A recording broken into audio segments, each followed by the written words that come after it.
a series of webinars that we've been having over several years now on leadership and digital transformation and technology workspace. And so, yeah, thanks for joining. And we have a distinguished panel here of experts in their field. And I'm sure you're going to have a great time listening to all the expert advice and things that our panelists have to share. This webinar is brought to you by the I4 Group and iAskc Supply.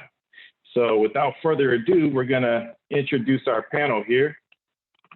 And like I said, our panel is coming from a diverse background, so definitely you'll feel privileged to have a good, well-rounded information on these topics that we're going to share from various different perspectives. So I'll start out and I'll give Asim Shabazz the floor to introduce himself and give a little background on himself. Awesome. Hey, thank you, Charles. Thank you, everyone, for attending. My name's Asim. I work in the space of transformation with agility, design thinking, and work in collaboration with other teams where you have to benchmark to establish innovation, where diversity is an asset. It helps us break through what we would call groupthink and siloed thinking. And I'm happy to be with such a distinguished panel. I've been in the field for 15 to 20 years now, from either organizational transformation with a background in OD, organizational design and consulting. So thanks, everyone. All right, thank you, Asim. Tasha Colbert, you want to go next? I sure will. Good evening, everyone. I am so excited to be here this evening to share this moment in time with each of you all, our participants, as well as the distinguished panel here today. And I thank Charles and team for inviting me to join this panel discussion. My name is Tasha Colbert and recently got married, so you all may see it says Tasha Parker. I am the founder and the innovator of Innovative Financial Planning, which is my own consulting company where I provide business solution and consultancy for small businesses, emerging businesses, and I also focus on financial coaching.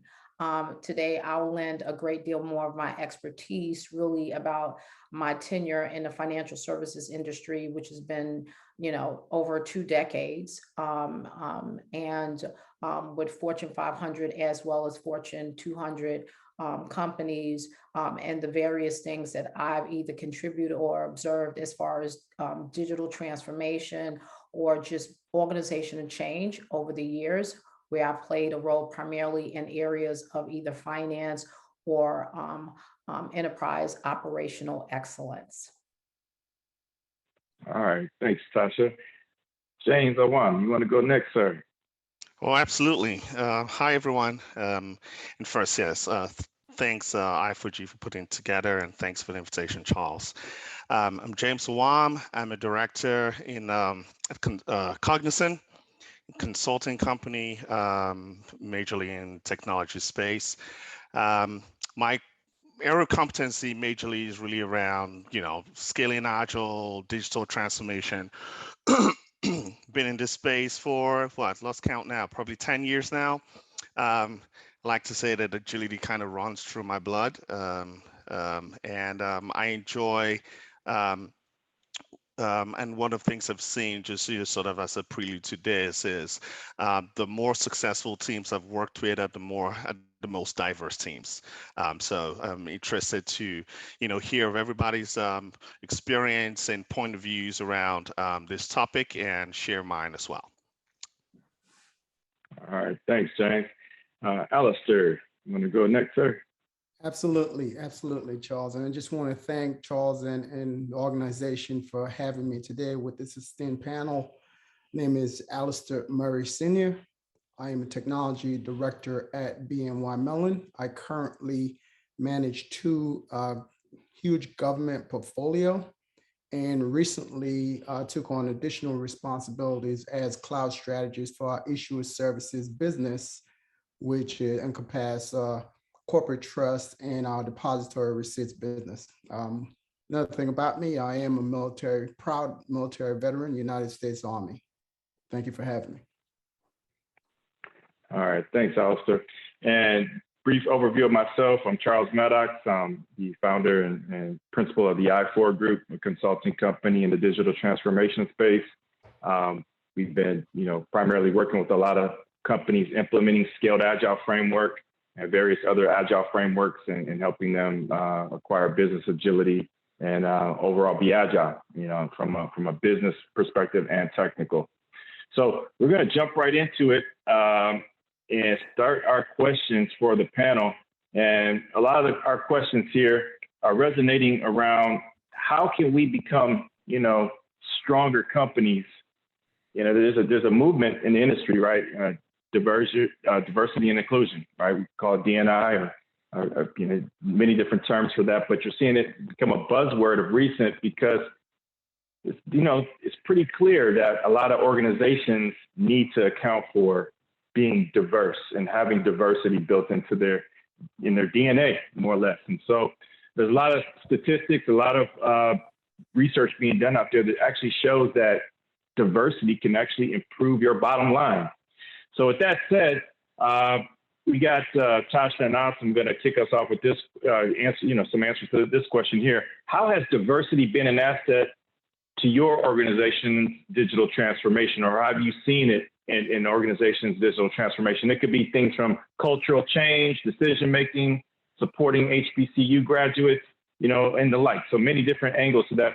I'll start out first with Tasha. Tasha, what do you think about this particular question? So you're right. There's a lot to unpack in even the thoughts of D&I and the fact that we so often talk as though it's such an intimate, singular kind of facet of just talking about diversity, where the inclusion part often gets overlooked. And so I would say that the importance here is really talking about from a cultural standpoint, and pivoting off what you said, that there's a current pulse on it right now, is how is that scaling from a cultural standpoint in the marketplace as well as in each and every one of our homes. And so when I think about that, I think about access.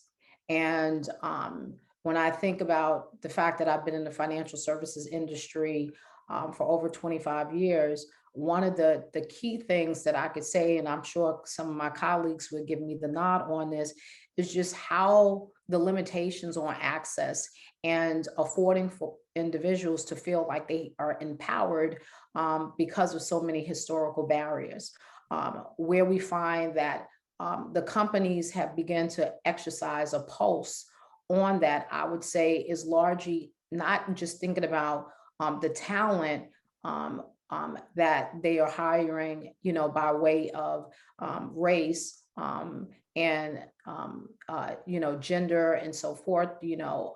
It's also about the type of talent. Used to there be very silos. Sometimes you would be in technology and you would see a dedicated kind of group of people doing engineering work. You would see a dedicated group of individual kind of doing some sort of operational administrative.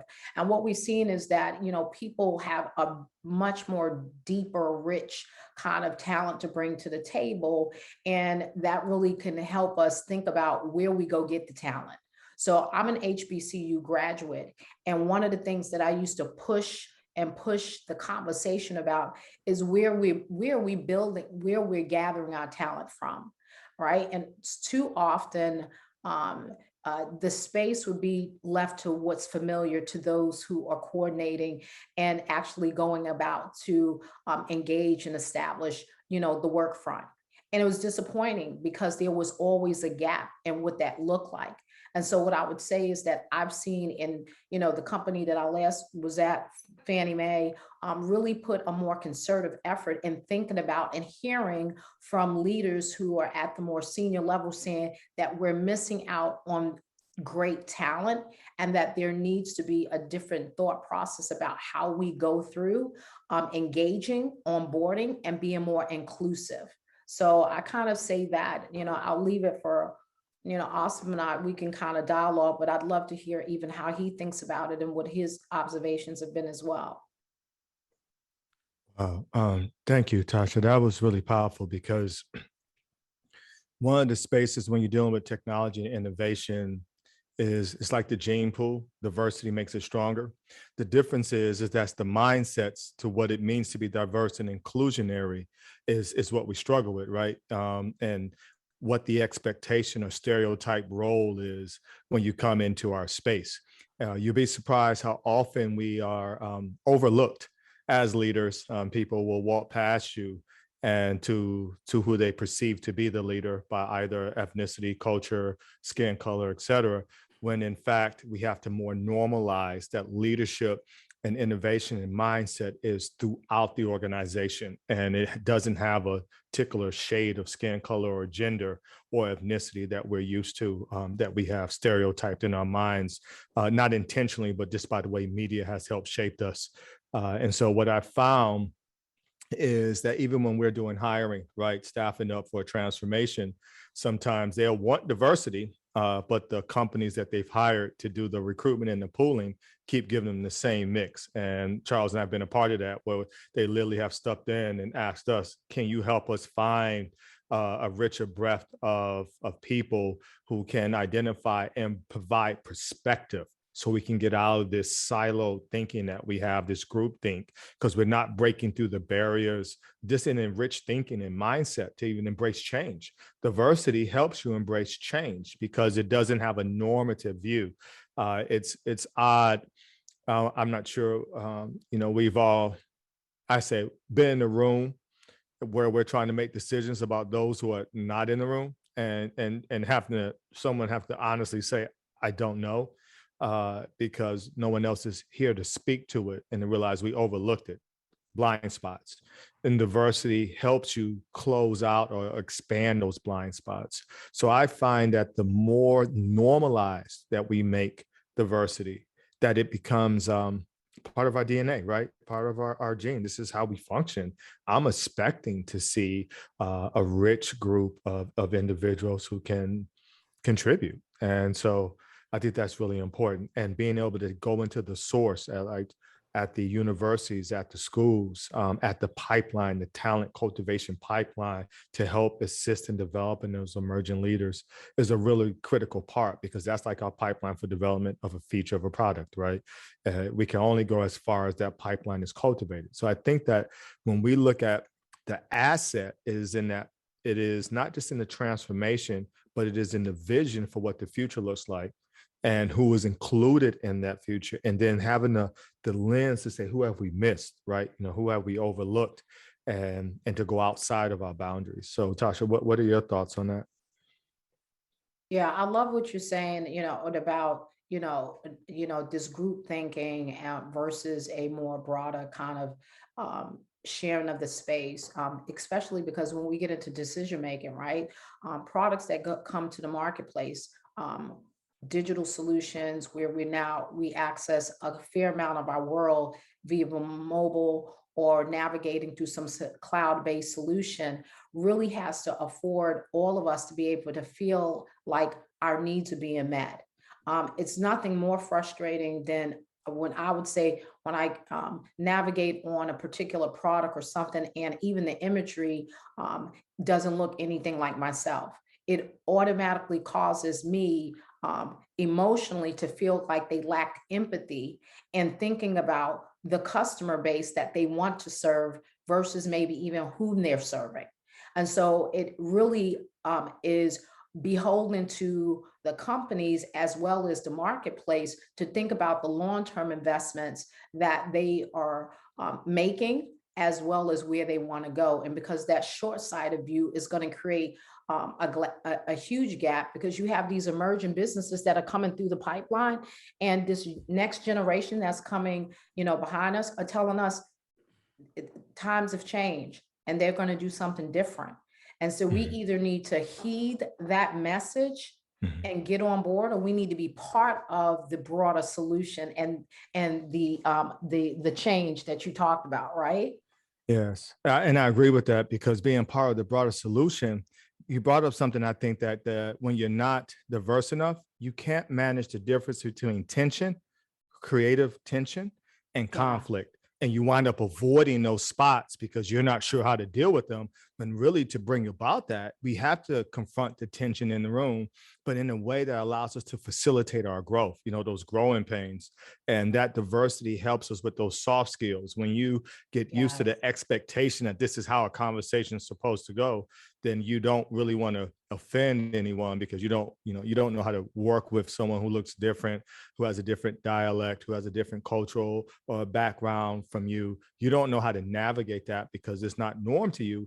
And thus you can't extrapolate those riches that they have, those gems, on how do you work with transformation? How do you handle stress? How do you handle conflict? And how do you approach that is really, I think, one of the gems that's hidden in diversity, because the soft skills of being what I would call a cultural navigator. I think when you have a higher level of diversity, we are, I would say, from where I stand, my perspective, we learn how to navigate different cultures, and we have to observe how they interact in order for us to work our way at the table, and what is a legitimate tension point versus what is the perception that I brought to the table. And so I think that's really rich. Yeah, and So I'll thanks. make this one last point because I think Charles wants us to move on to that. But I had this quick experience today. I was interviewing financial funding companies to work with. And I got on the call a little later and, apologized or what have you. And as the conversation began, remember, we're in this digital bubble right now, even us during this conversation. So how we show up with each other is even more, is really interesting, right? Because you can't see everybody's body language. So you have to manage based on what you hear. And some of that goes along with perception. And it was interesting that the conversation started from the gentleman when he spoke to me and said, I don't take it as you dissing me. I wasn't offended, but in the back of my mind, I said, is this how we start in the conversation?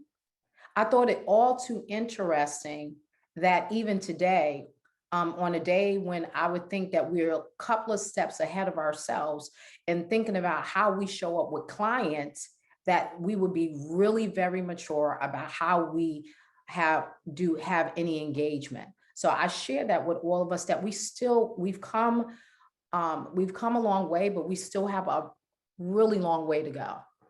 So. All right, thanks, Tasha. Thanks, Austin. This is a great starter to these sets of questions. We're going to go over to the next question. And how has diversity helped your company or companies that you've worked with overcome obstacles in the digital transformation space? Before we jump into that, I want to give you a couple of statistics. This is coming right from McKinsey. They've got a big research department. They're saying that the business case for diversity is even stronger than ever. They're quoting many statistics about the delivery through diversity, having diverse people on your delivery team, 21% more, more outperforming the norm. Diversity by ethnicity, 35% outperforming the norm. So the list goes on. So they're making even the case within their research departments at McKinsey that the business case for diversity, it just makes clear sense. So for the second question, let's start with James. James, how has diversity helped the companies that you've worked with overcome obstacles within this digital transformation space? And right on cue, as soon as you just called my name, my daughter just got back from school. That's the beauty of working from home. Say hi. Okay, you go out. That is in the meeting. Okay. No, it's interesting that you. It's interesting that you read out those stats because I think that the beauty of this conversation is also telling your personal story, and that's why I actually like this question a lot, right?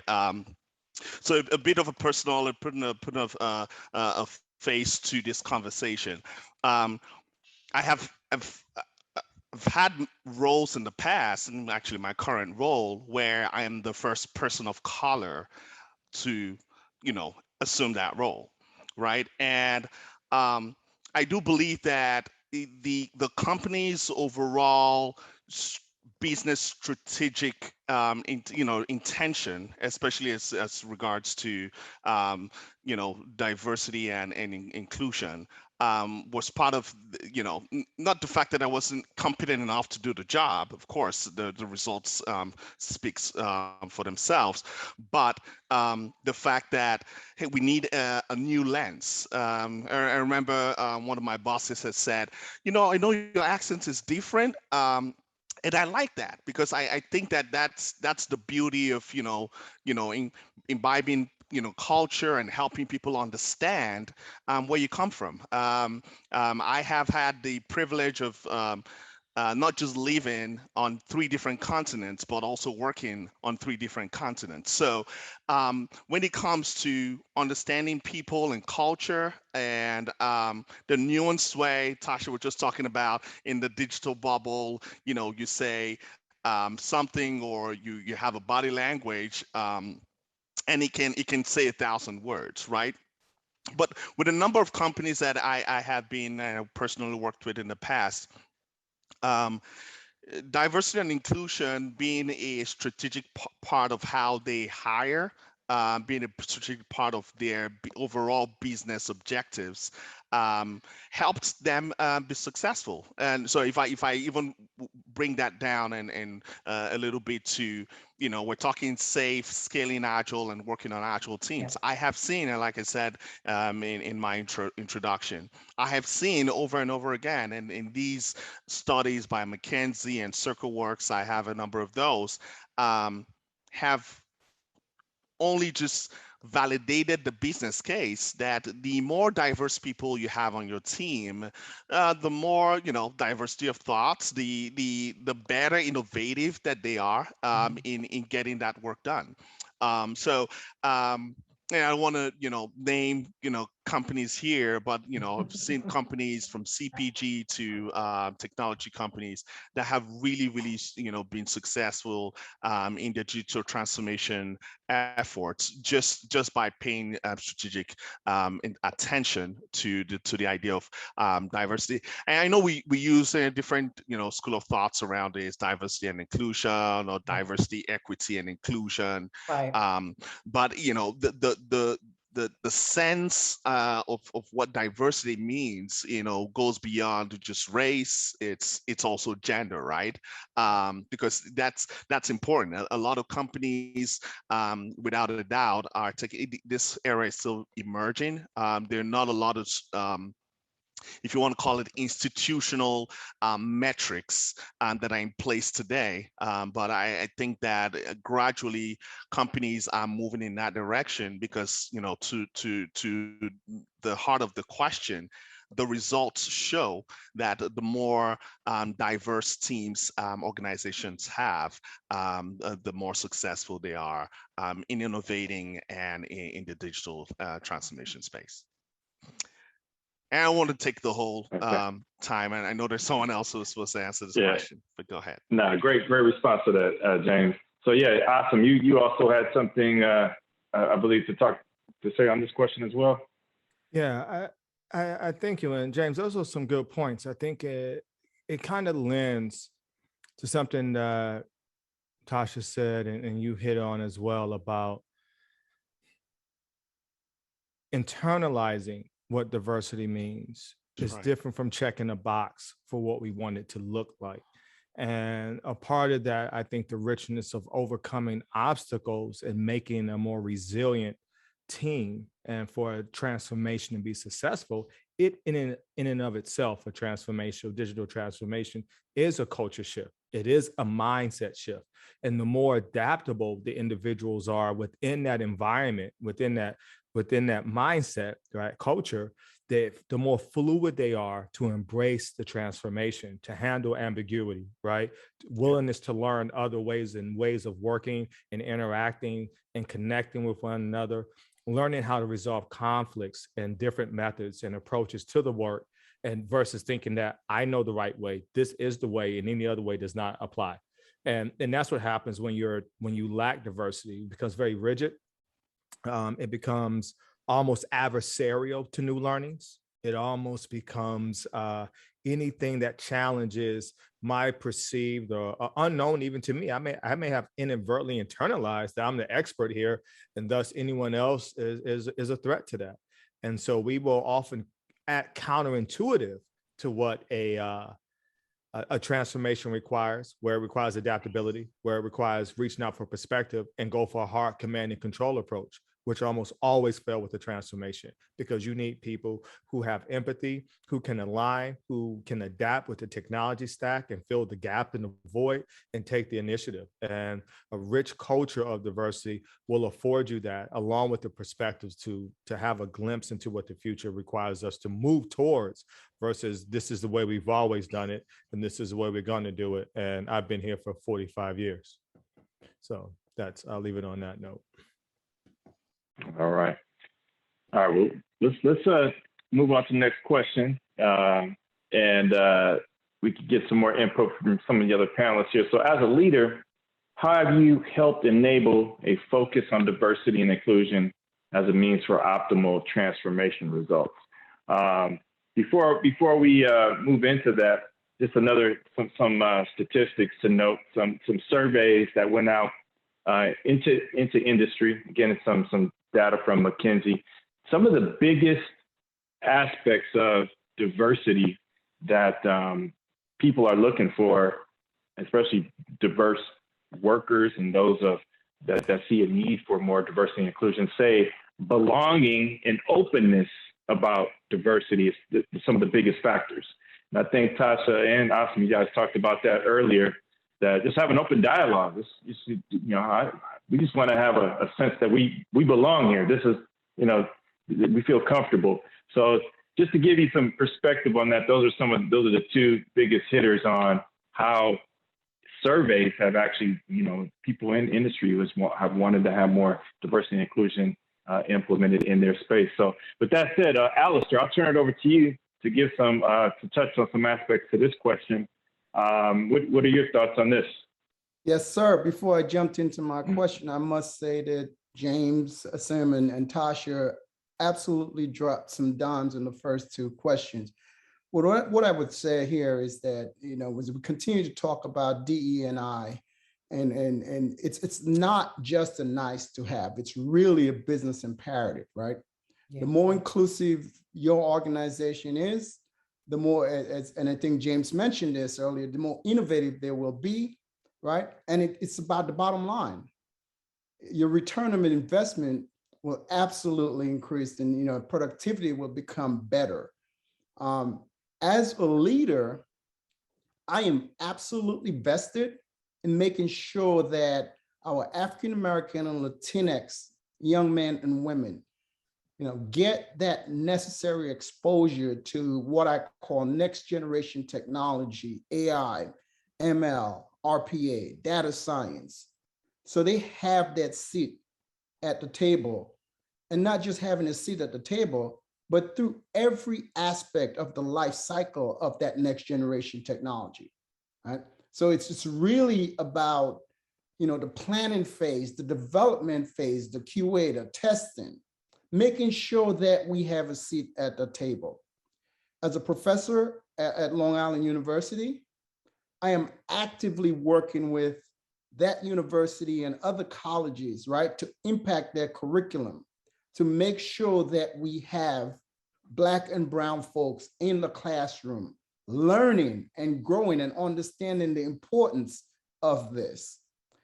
I'm also passionate about this topic of algorithmic bias. If we're not there and we're not on the table, how are we going to be able to mitigate? We're not going to eliminate it, but we have to at least be able to mitigate some of the algorithmic bias. And we know today there's bias in all data. So what do? When we talk about algorithms, it's not just the coding, but even today within systems, you have self-made algorithms with specific proxies. And I'll give you an example to that. There may be in the medical industry, we African American and Latinx, we are at a disadvantage. There's a huge disparity in level of service that we receive. And if algorithms are being written or being generated based on how much or how can you pay for your medical service, we're at the back of the line.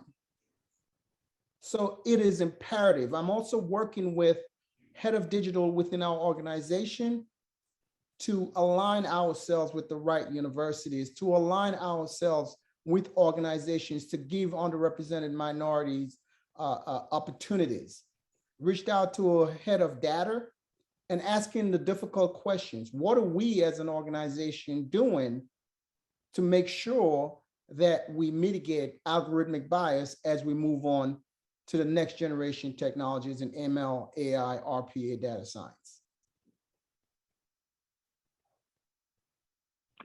All right, thanks for that, Alex. Those are some definitely heavy hitters. You dropped some dimes yourself there, sir, on that one. Awesome. Do you want to? I think Awesome, you're also wanted to comment on this question here. You have some feedback. You know, after what Alice and Charles, thank you, Alice, for what you just laid out. I think it's really important to say that the diversity is the counterweight to built-in biases and stereotypes within the system. It is the only way that we can combat it, and that the data will only improve over time, because most of our systems are aligned and have been aligned for some time to a perspective or limited perspective that has allowed us to be able to shift and adapt.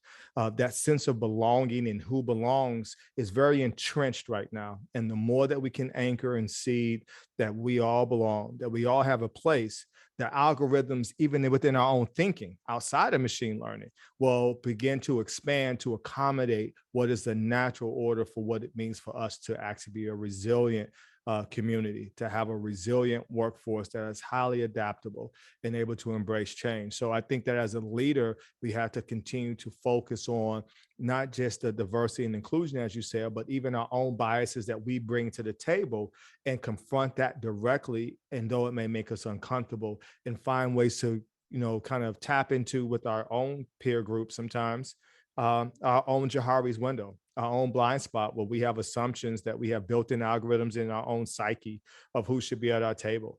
We do this in transformation when we build these guiding coalitions, right?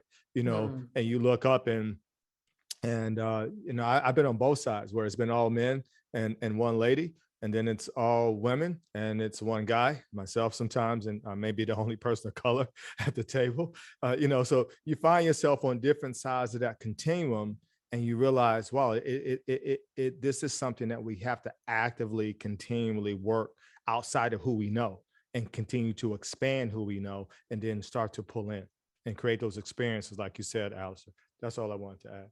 I give time back. Tasha, you want to chime in on this one as well?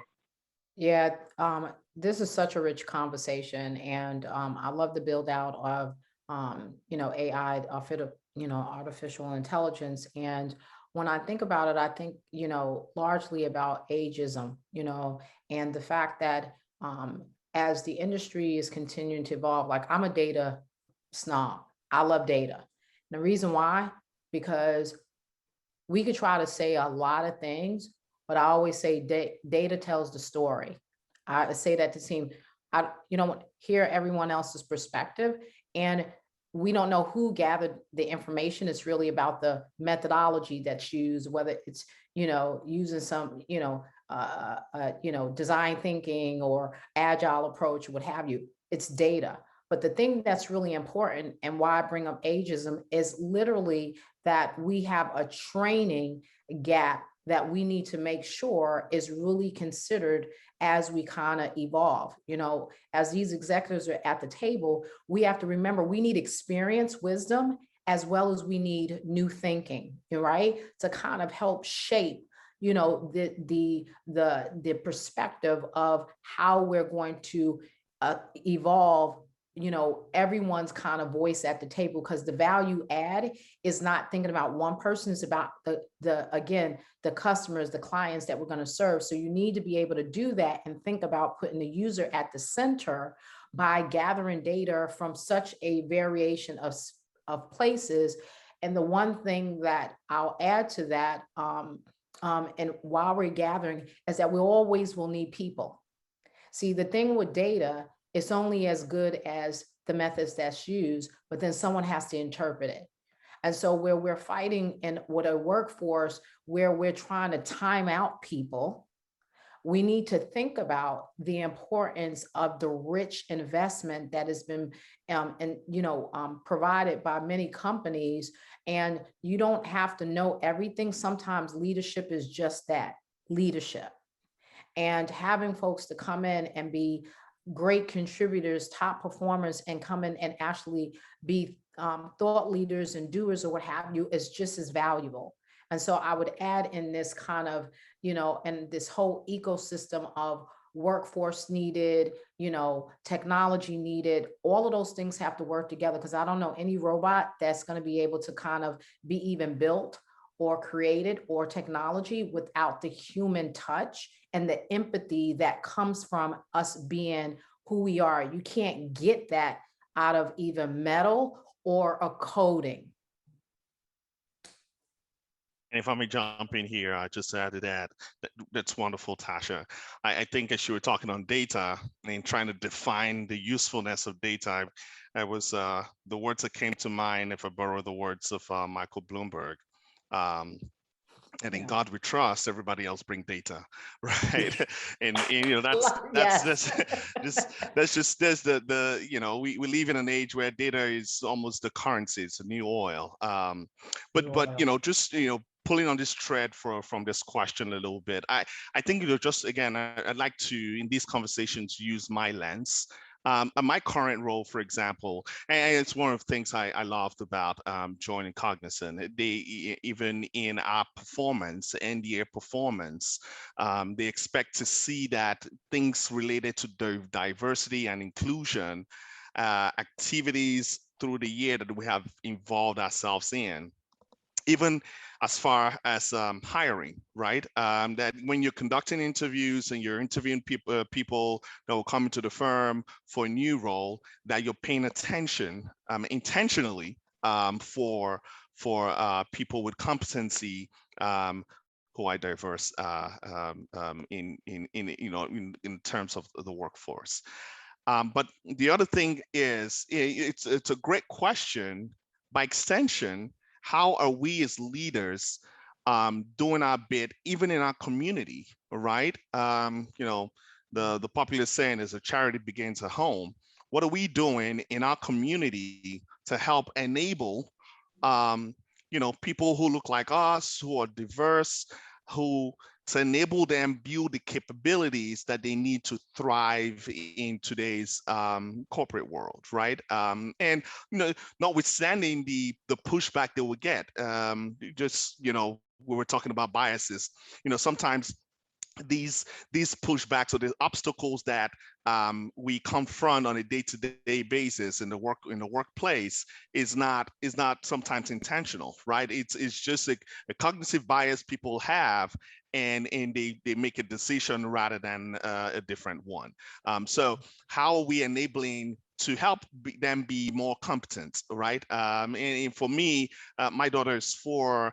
I moved from the city to the suburb, so you can imagine I'm in the more minority space as it is, but it is the fact that whether in her school or among her friends that look like her or the people of color, that where my spouse and I are intentionally having conversations and helping them, like getting them ready to do things like girls that code and things and programs of that nature, right? And because I think that's where we begin to build the foundation for what tomorrow would look like in the workplace, as these sort of corporate giants begin to set the foundation for for keeping themselves accountable for a more diverse workplace. All right, great answers, you guys. That takes us right to the end of that time box for that particular question. So moving on to the next question here, we have, as a diverse leader, by the way, those who know about user stories, I wrote these questions like user stories. I was just gonna say that. That's yeah, wonderful. Right into that I'm just used to it. I try to deliver value here. You're thinking user stories. That's good. As a diverse leader, what were some of the challenges you have faced, and how and what did you do to overcome those challenges? So on this question, it looks like we have Awesome, Tasha, and Alistair, and James, you could chime in as well. But just to give you a little background on this, I've been working as a consultant now for almost 10 years. And, I think, Awesome, you pointed it out, I think all of you pointed this out at sometimes. Sometimes, like, you're the only one in the room. You're the only person of color that's been selected to help out with this transformation. So, how do you change the ballgame? How do you change, the dynamic there? It's often a challenge, and you're there to do a job, but you're also there too to try to improve the culture.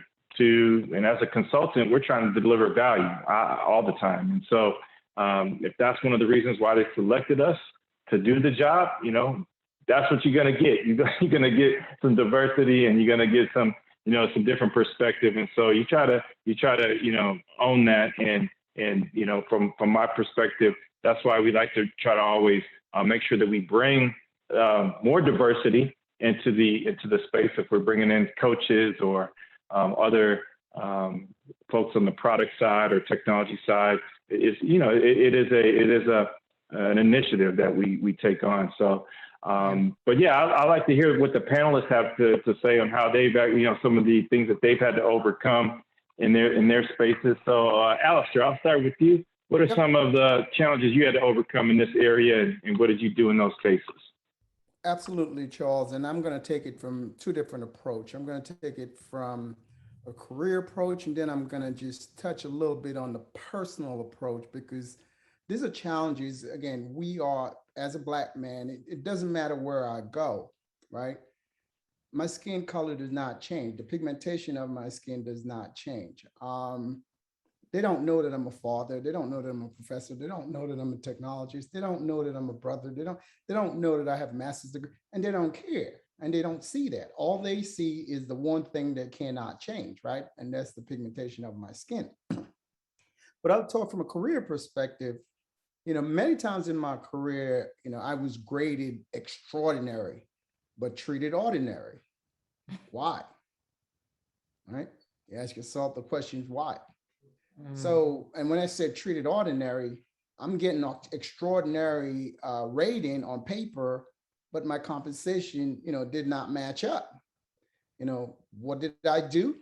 I made sure that I addressed it immediately with my manager at the time, my immediate manager, and just letting him know, that I was not happy, right? You cannot give me this extraordinary rating and then give me ordinary compensation.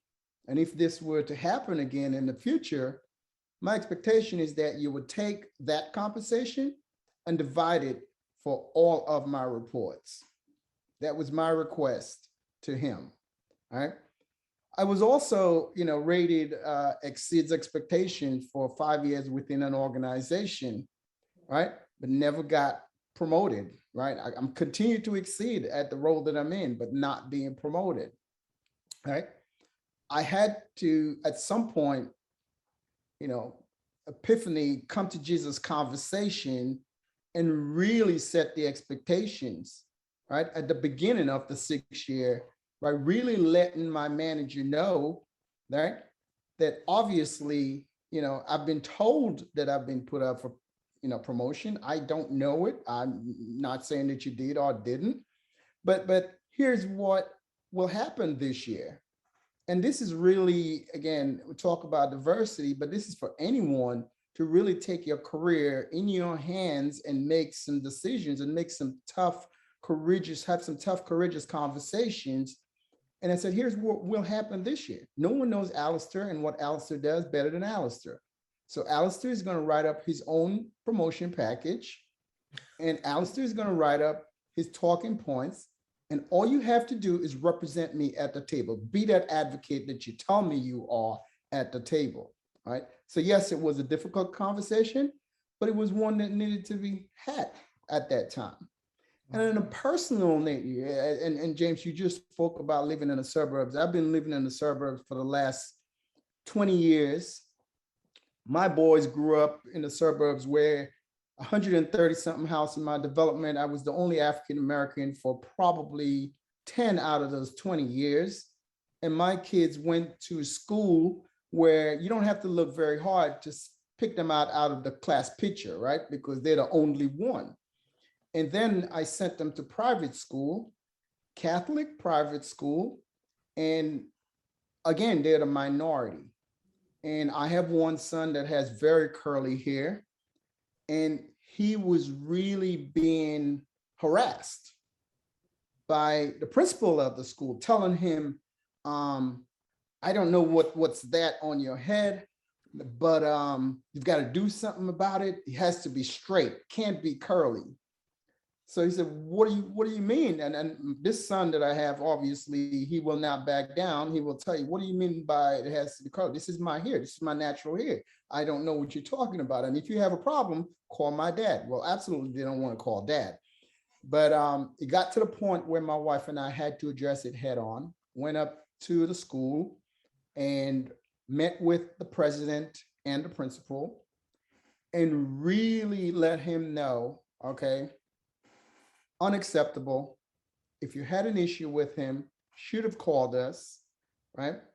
Didn't call us. But after that conversation, the result of that conversation, my son became the advocate for African Americans and Latinx in that high school. So it was lessons learned for him, and it was something that we had to tackle. And again, there are challenges in and out, right? Just because of who you are, the context, your hair style drives, an uncomfortable conversation or unnecessary conversation. So, very good question, but I'm wanting to take it from both aspects, the career aspect and the personal aspect. Yeah, Alistair, thanks for that. So with you. I'm so with you on that. And then clapping, Alistair. Yeah, right. Clapping. Wonderful, wonderful. Right, there was a lot of clapping moments there, definitely. So I would say, look, as a executive lead in the company, there's a lot to have to shoulder, right? I will tell you, as a Black woman, and I'm just 5 feet, wearing stilettos and always being very sensitive about how I'm showing up. We have this, many on a call will know, PI, performance, image, exposure. So my image became a really just very defined kind of, a thought process every single time that I woke up. You almost was like, I'm very natural in my hue and all of that. But I was like, wow, I have to think about that every single time. My performance is not enough. I am a top, what we call 9-box performer.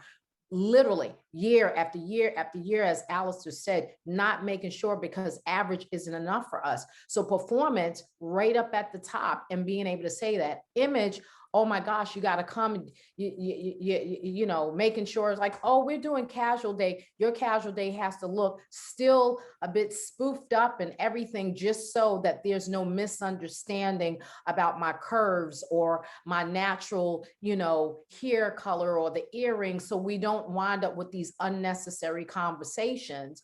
And so that way I can, when we come to the table and have these very uncomfortable discussions about exposure and my time to further my career or get that next opportunity, all of the backdrop noise chatter won't be a point for you to try to pull out, right? I don't want to be the angry Black woman, right? That's, in quotes, right? Like, oh, how did you show up? Or, during the exchanges when we're having conversations that I considered as spirited discussions at the table, because I'm good with being who I am and confidence, that it's not that I'm disagreeing because I don't know how to use the King's English or anything like that. I'm speaking from experience and discipline and competency. And so what I would say is it is a tall order to be a Black executive in a company, and organizations like ITSMF are doing an amazing, ELC are really doing a great thing to try to give us not just the anchor, but the also support, the top cover and the encouragement. What I would say, and I recommend to our young professionals, as someone who is again, an HBCU graduate from Virginia State University, is that we have to go out, and James talk about what do we do to the community? Well, we have a responsibility to mentor.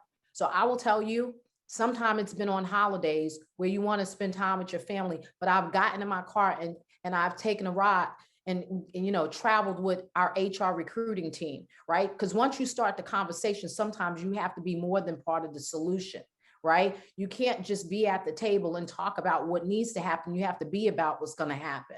And so I find myself having to do the legwork, sort of get the rhythm going, and also then be there for those associates. I have so many mentees' phone number in my mobile phone that I say to them, if there's a situation and you need me, you text me, you call me. You have to make yourself available. That's called sponsoring, right? You show up in the room and you talk about them where even others might say they think differently. You say, yeah, but let me share with you what my experience has been and how that goes. And you also help them through the difficult challenges.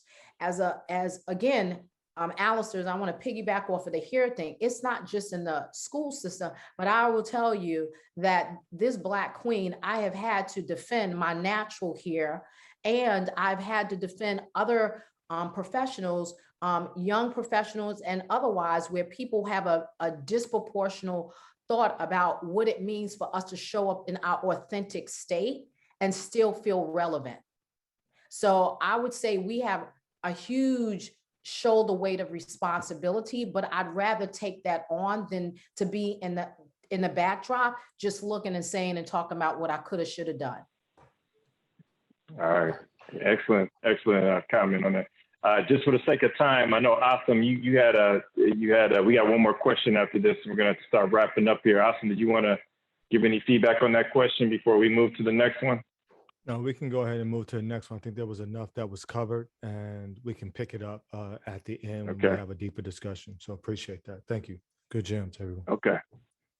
Yeah, excellent feedback there, Tasha. That was definitely some good words of wisdom, especially on mentorship. And before we transition into this next question, the value of mentorship is it's immeasurable, and it's just something I know that going back to the previous slide about being a part of the solution, that's what leadership is that how do we bring up those that were once in a position that we were in, looking for advice and wisdom, and mentorship is definitely moving that direction. James, I'll give you a crack at this question here. It's our last question here. As a digital transformation leader, what are some of the future challenges to getting diverse talent into our organization? What are some of your recommendations that you think we could look to? Yeah, I think that's also a really good question as we begin. James, just real quick, James, I think your audio went a little bit low. Something. Can you guys hear me? Yes. There you go. It was just this, right? I just need to pull that down. I need something fancy as Asim's just to have that studio feel. We all do. I know, right?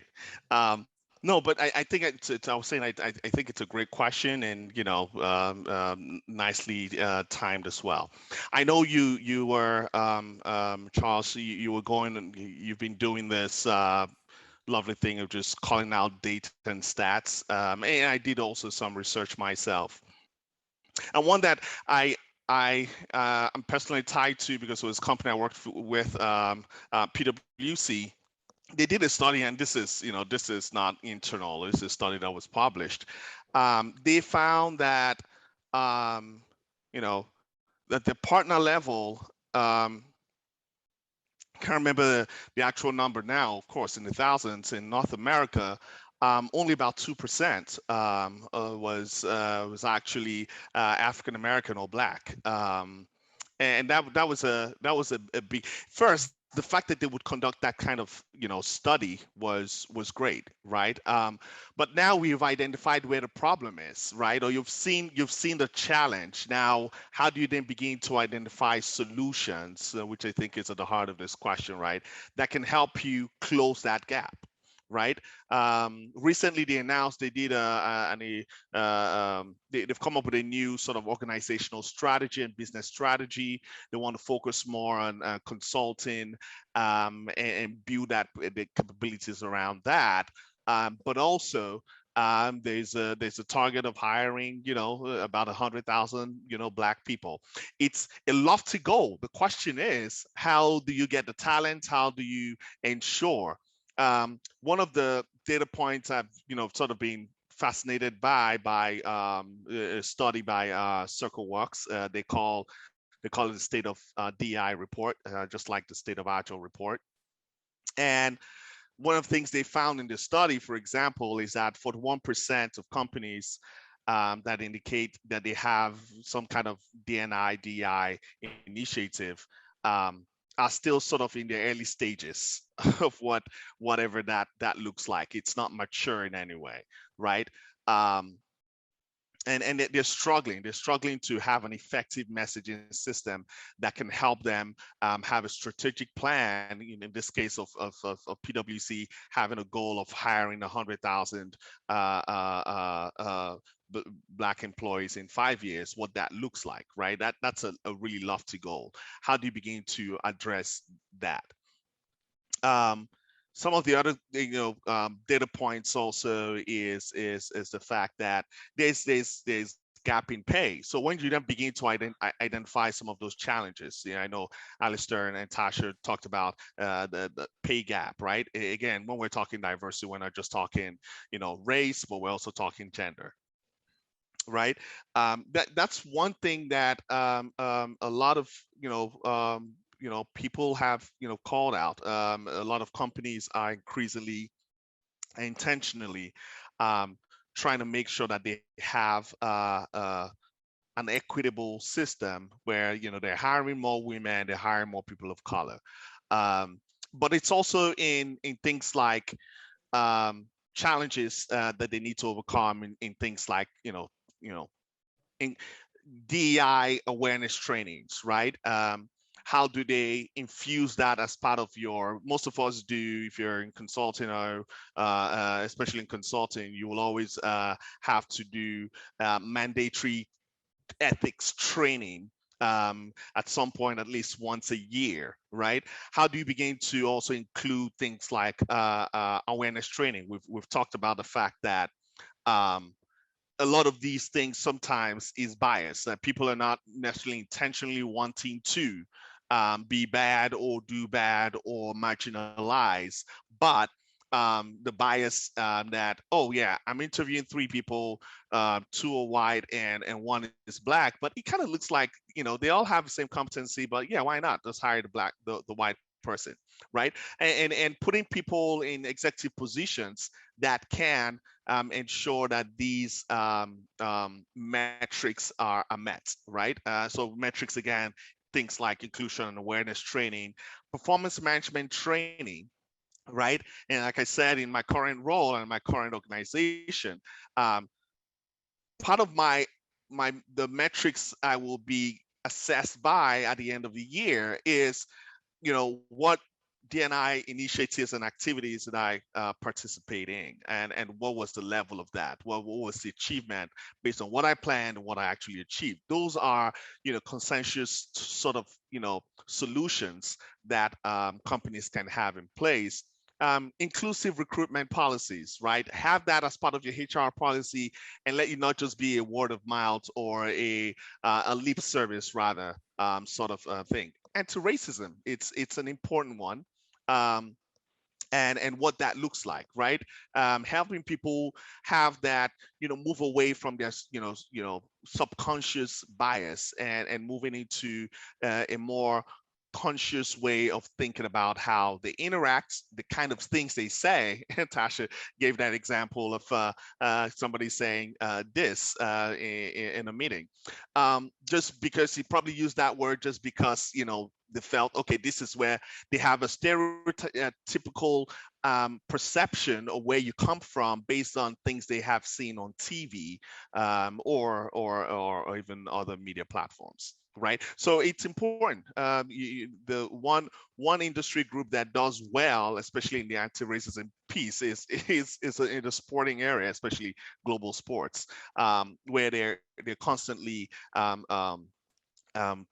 paying attention to things like anti-racism. So I think that when organizations infuse this as part of making DEI, DNI a part of their strategic business objective, having a well-defined system that helps address and capture metrics for how they're improving in this area.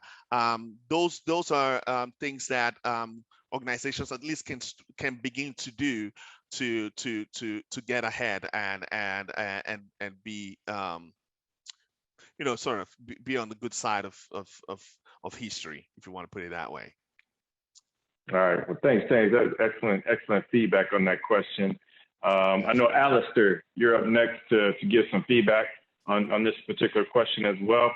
And if you don't mind too, and Tasha, you mentioned ITSMF, but it's a organization that we're familiar with. I know that's kind of how we are connected. But how could an organization like ITSMF also be a part of this company's solution to try to tackle some of these talent gaps that they may trying to be shoot for in the future? Just wanted to give a plug in for them as well.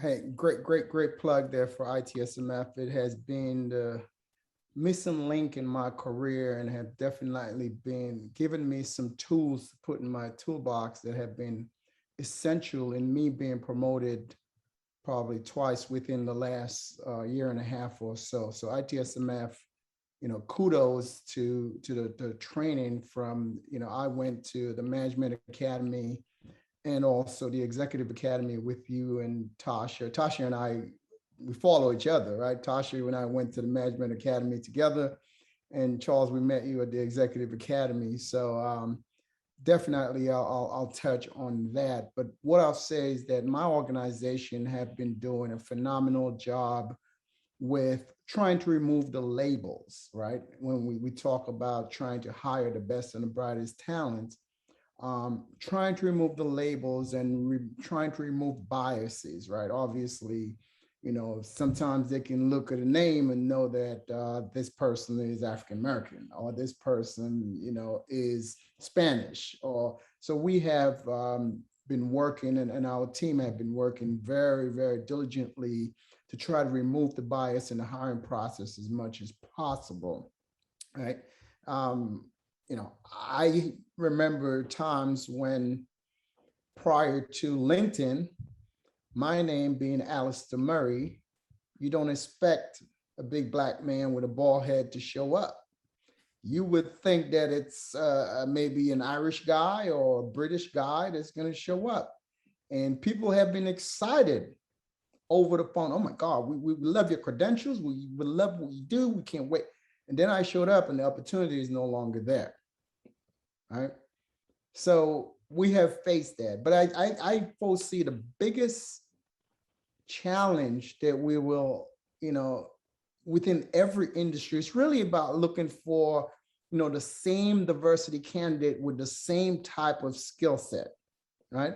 We all are trying to find, it's not a needle in a haystack because they're out there, but we have to go and find them, right? So how can we get, our African American and Latinx brothers and sisters really to attack, the STEM field, and get into ML, get into AI, get into RPA, get into data science, right? So we have that pipeline coming along, right? We also have to build, stronger, and I think, as Sam and James spoke about that, we have to build stronger affiliation with universities and colleges, right? Where we can impact their curriculum, right? And that has to be a relationship with, corporations. So it's not just on the individual, but it's about, universities and colleges and corporations. And I think it's important that, if we want to continue to improve and to make sure that we have the right staff. And the other thing I've said about this is that, and someone mentioned this earlier, we have to meet these diverse candidates where they are. We can't be searching for diverse candidates or all the right diverse candidates in all the wrong places, right? And that may mean definitely that we have to go in some unconventional pipelines and unconventional routes to find these talents. It doesn't always have to be Harvard, Yale, and Princeton. It doesn't always have to be the HBCU, which is great, but there are unconventional routes, and there are some strong organizations out there like Perscolis, right? Like Empower, right? Who are getting talents who are coming from an unconventional background, may not have a college degree, but they're just as competent, and all they need is an opportunity. So I would say that definitely we have to go that unconventional route. And finally, I'll say from an ITSMF perspective, ITSMF is probably one of the organizations that provides the C-suite candidates for any organization in any industry ready from day one, right, to step in and accomplish the mission. When I went to, the only regret that I have about ITSMF is that I did not know about it 15 years ago,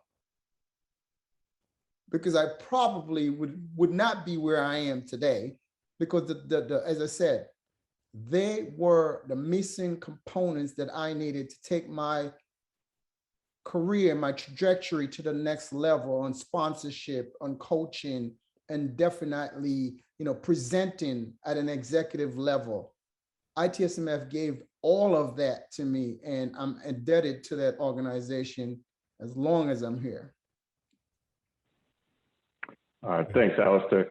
Yeah, just one little touch point on that, on reason why I mentioned ITSMF too, because it kind of plugs in from various perspectives. Like you said, that there's actual training that's available, but it's actually a kind of a support network to grow talent, and it attracts talent. And the organizations that partner with such organizations like that, so I know that you guys, I know also, I think at BNY, you guys actually have some type of partnership established with ITSMF.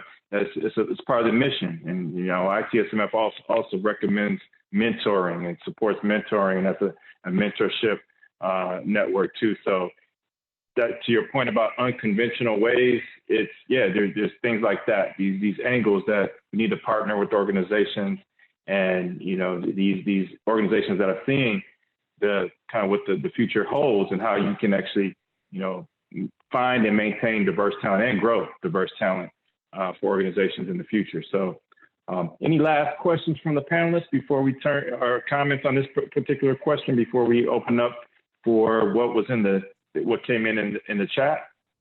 I have a small comment, if I may, just to build on what you all have said. I think part of this is not just the pipeline, but the educational framework about what does it mean what is a true digital economy. A lot of our future pipeline are being developed as consumers of tech, and not as the designers and architects of tech, and as the innovators of tech. And that mindset has to shift. Also, the second part of that, and just to touch on it lightly, is, there's no nice way to say this, is greed and entitlement.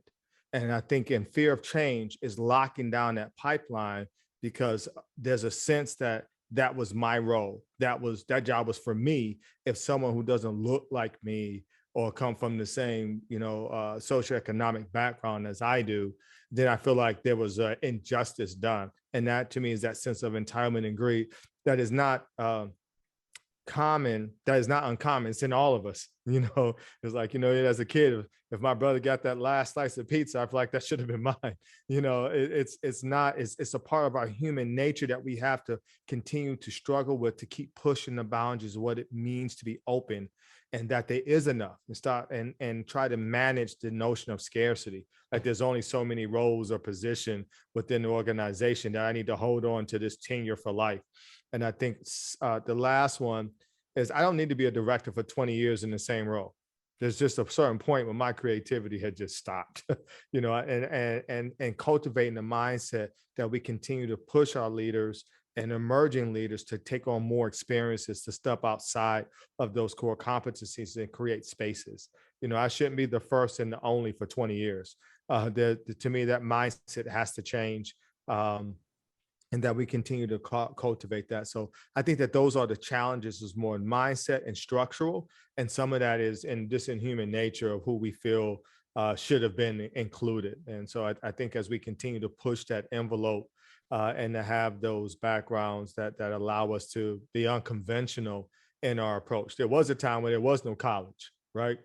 For people, we were just coding on our own and learning how to do it, building servers and just trying to figure it out, breaking systems and got good at it and proficient. So I think that we have to remember that there's still mavericks out there and innovators who are on those non-traditional paths, and they're going to build something great, and we need to be ready for it. That's it. Sorry. All right. Great comment there. Awesome. Any other last comments? We got probably a minute or two left before we got some questions coming in on the chat that we can address too. I'll start with the first one. Can you please share a moment? This is open for any panelist that wants to take this one. Can you please share a moment when you know that leadership was really serious about addressing DEI, and that it was not just a front? They were serious about this. Anybody want to take that? So I'll take it. So I know that most organizations have the right intention, right? So I know that BNY Mellon, my organization, definitely want to see sustainable change.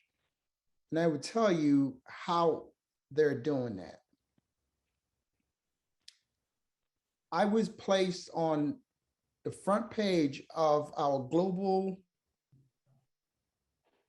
what we call My Source, our global portal, with a 20-minute courageous conversation, really spelling out my experiences as being a Black man in corporate America. Most organizations don't have the gumption to do that, or will not do that. But BNY Mellon is leading from the front and giving us that safe space to share our experiences.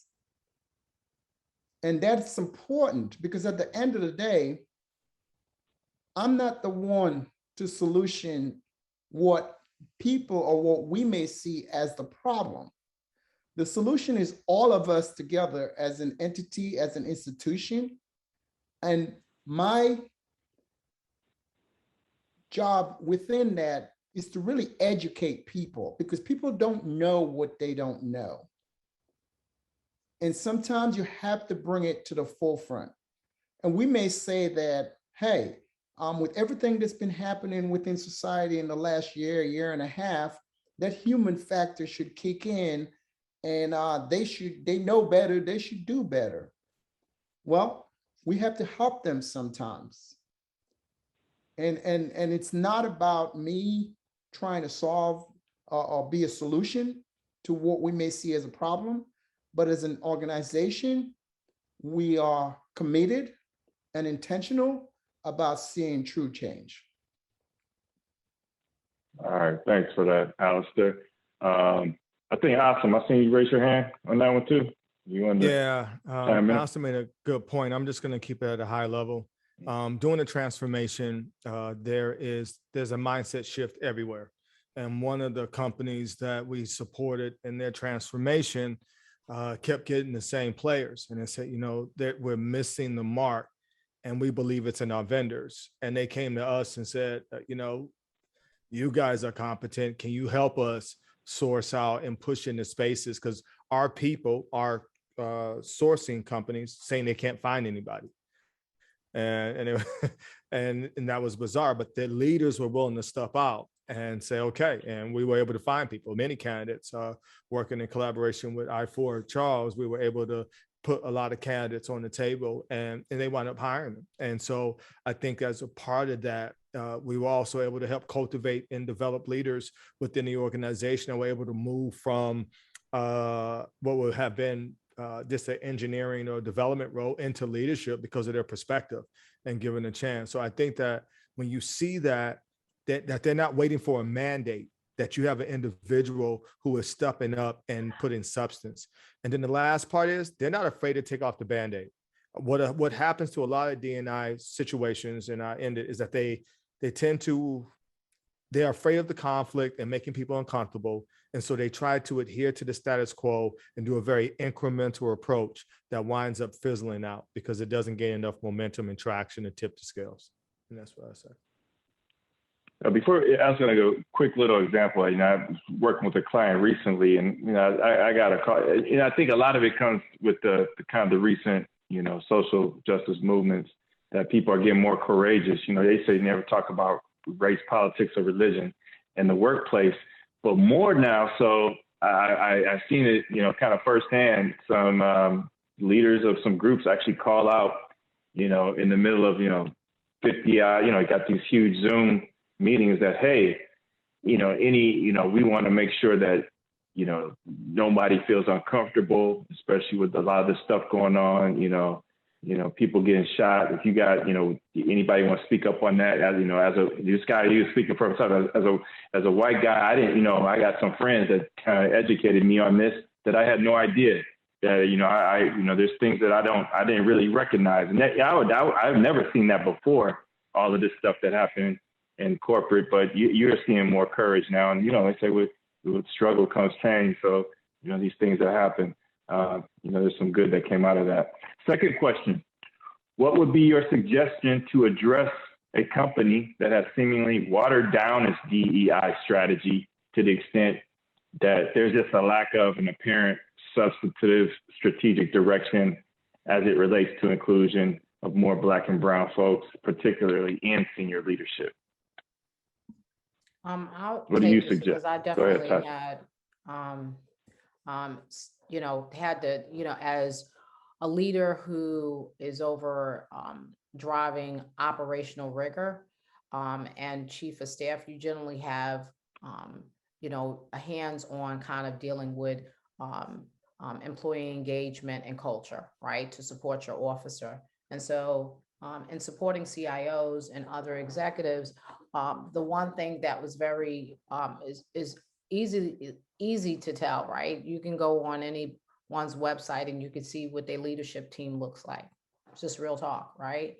That gives a level of transparency that often people don't want to speak about, right? But I would say one of the things that's really important is to leverage employee surveys.